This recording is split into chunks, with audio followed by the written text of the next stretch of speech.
আজ আমাদের বালিঘাড়া গ্রামে পাড়ার সমাধানের যে প্রকল্প, মাননীয় মুখ্যমন্ত্রী মমতা বন্দ্যোপাধ্যায় যে প্রকল্প, স্বপ্নের প্রকল্প উনি করেছিলেন, তাই আজকে আমাদের 7 নম্বর বুথে তার বাস্তবায়িতই হলো। আজকে আমাদের একটা রাস্তার কাজ শুরু হয়েছে, ইতিমধ্যে ঢালাই প্রায় অর্ধেক হয়ে গেছে। পুরোটা কিছুক্ষণের মধ্যে সম্পূর্ণ হবে। পুরো সংসদে আমাদের মমতা বন্দ্যোপাধ্যায় বলেছিলেন যে প্রতি বুথে 10 লক্ষ টাকার কাজ হবে। সেটা আমার বুথেও 10 লক্ষ টাকার কাজ হচ্ছে। সেখানে আলোর ব্যবস্থা থাকবে, রাস্তা, ড্রেন, ছোটোখাটো কালভার্ট সংস্কার, বিভিন্ন কাজ হচ্ছে।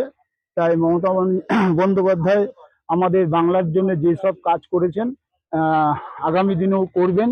এবং এই অঞ্চলের মানুষ যারা আছে, পাড়ার সমাধানে যারা গিয়েছিলেন, গিয়ে তারা রাস্তার নাম লিখিয়েছিলেন, তাদের কাজ হচ্ছে, তারা অত্যন্ত খুশি।